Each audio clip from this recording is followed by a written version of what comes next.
On behalf of the General Assembly, I have the honor to welcome to the United Nations His Excellency Serzh Sargsyan, the President of the Republic of Armenia, and to invite him to address the Assembly.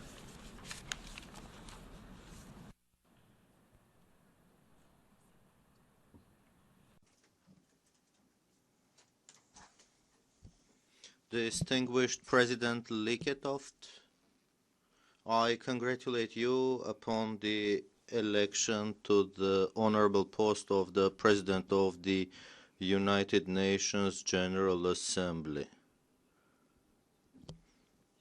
I am confident that under your able leadership, this Jubilee session will meet expectations we all harbor. Distinguished delegates, ladies and gentlemen, I also congratulate all of us upon the 70th anniversary of the United Nations. The establishment of this organization had been one of the greatest achievements of the humankind that consolidated nations around shared aspirations and principles. The past 70 years have been characterized by the most important positive developments. An end was put to colonialism, racial discrimination, and apartheid. Many people around the world exercised their right to self-determination, got in charge of their own fate by establishing and building independent states of their own, thus increasing the number of the UN member states from 51 to 193.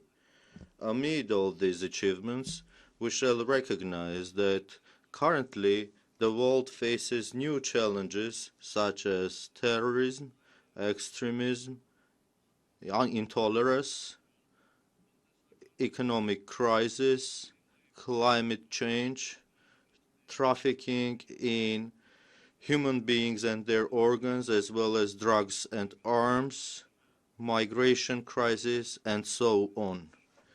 The list enumerating these challenges is long. It is the very necessity to struggle against them that obliges us to resolutely reiterate our joint commitment to the mission of this organization and its charter.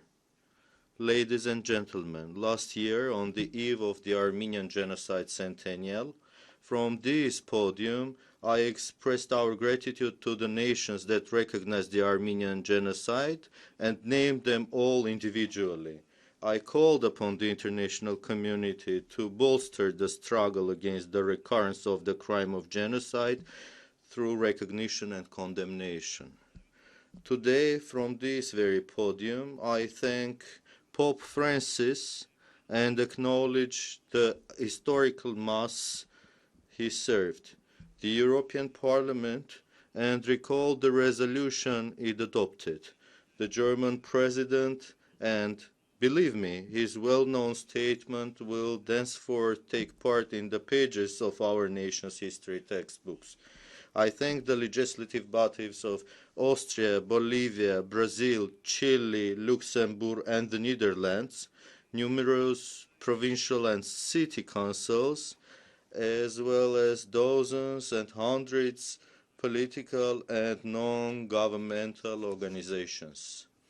I also thank the presidents of Russia, France, Cyprus, and Serbia, as well as delegations of numerous other countries that on April 24th paid tribute to the victims of the Armenian genocide in Yerevan. Our determination to keep the prevention of the crime of genocide on the international agenda is testified by the resolutions we periodically table at the Human Rights Council, and the latest one to that effect was adopted this year.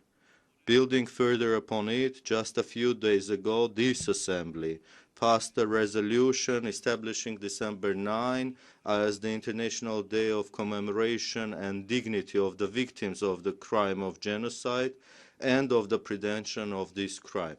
Dear attendees, the peaceful resolution of the Nagorno-Karabakh problem remains one of the most salient issues in our region. I shall note that aggressive policy pursued by Azerbaijan resulted in the absence of any meaningful progress in the negotiations for the conflict settlement, and the situation drifted toward increasing tension. The dictatorial regime of the country made disgraceful repression an instrument to strengthen the people's wrath, as the oil-based economy obviously falters, and even that, nevertheless, it considers being inefficient. Now it needs images from the line of contact in order to divert the attention of its own public. I would like to draw the attention of this assembly to the fact that Azerbaijan, besides various provocative actions, has now started to apply large caliber artillery, firing at the peaceful settlements of the bordering districts of both the Republic of Armenia and Nagorno-Karabakh Republic.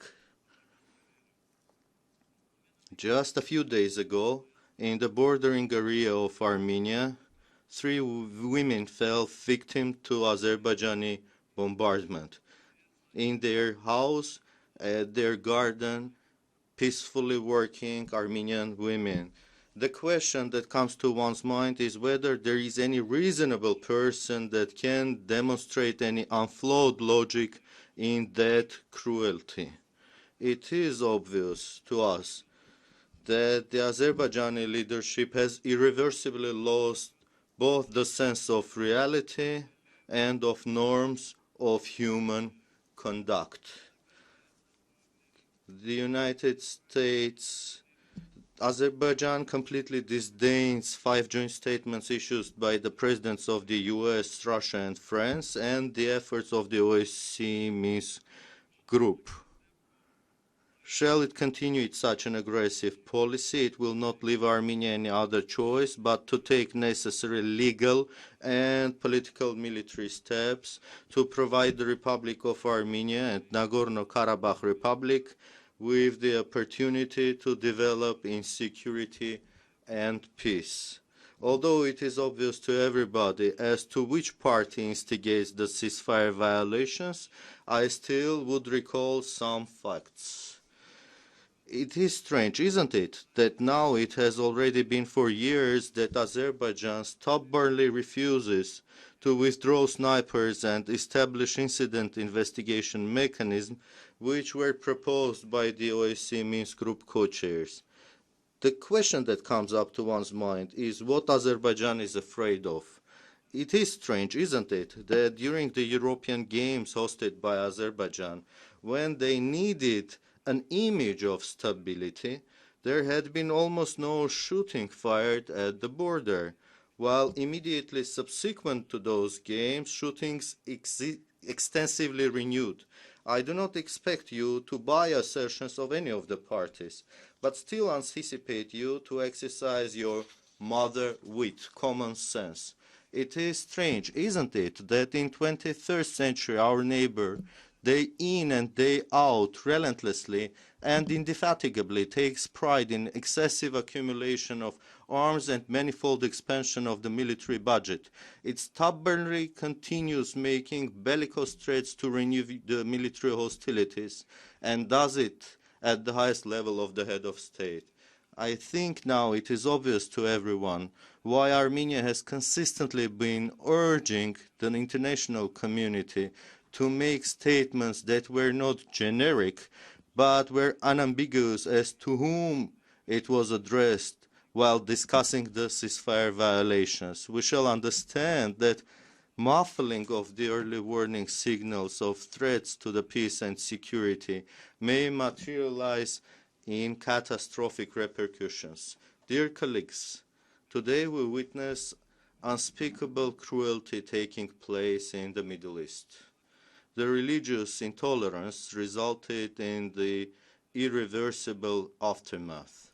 We have been most directly affected by the atrocities unfolding there, since they result in the destruction of the Armenian spiritual and cultural heritage artifacts, murder and expulsion of the numerous Armenians residing in Iraq and Syria. The Armenian community of Syria, whose history is centuries long, shares and experiences all hardships that the Syrian people are undergoing in these difficult times. We are trying to aid the refugees to the best of our abilities. Until this day, Armenia received more than 16,000 refugees from Syria. By this sheer figure, Armenia is one of the first among the recipient European countries. Armenians know well the fate of the refugees, of the exiled and expelled. The Armenian genocide should have claimed many more lives, and the survivors should have gone through much more hardship unless a number of nations, our friends, had given us their shoulder in those difficult times. Today, it is Germany, Sweden, and some other countries that deserve their due praise for humanism they displayed. They provided hundreds of thousands of refugees with safe haven and thus reiterated that the assistance was necessary both from the legal and humanist perspectives. Dear colleagues, this year we all witnessed how the joint and adequate actions paved the way to smoothing out a difficult international issue. An historical agreement was made on the nuclear program of the Islamic Republic of Iran, an immediate neighbor of ours. That critical deal is undoubtedly going to contribute to the global settlement of the conflict situations and consolidation of the mutual trust, and it was made possible by the extended and consistent political and diplomatic efforts. All these come to prove that when there is a political will to bridge disagreements and emphasize the spirit of cooperation, it is indeed possible to find solutions for the most complicated issues. From this podium, I would like to once again stress the importance of taking diplomatic efforts, especially with the aim to eliminate the closed borders. Armenia has been subjected to the illegal blockade by its neighbors, and we deem unacceptable such an improvident policy that in the 21st century establishes artificial obstacles disrupting intercultural, human-to-human, and trade contacts. In this context, we highly value the periodic review carried out under the framework of the UN conferences on landlocked developing countries. We stand ready to invest further efforts in this endeavor, also by hosting intermediate workshops on this topic in our country. Mr. President, to conclude, I would like to join all speakers who have called to take joint efforts to struggle against the darkness, vandalism, and hatred. There can be no great and small countries for that cause, and every single one has a role to play. Armenia stands ready to make its contribution to that joint struggle of ours. I thank you.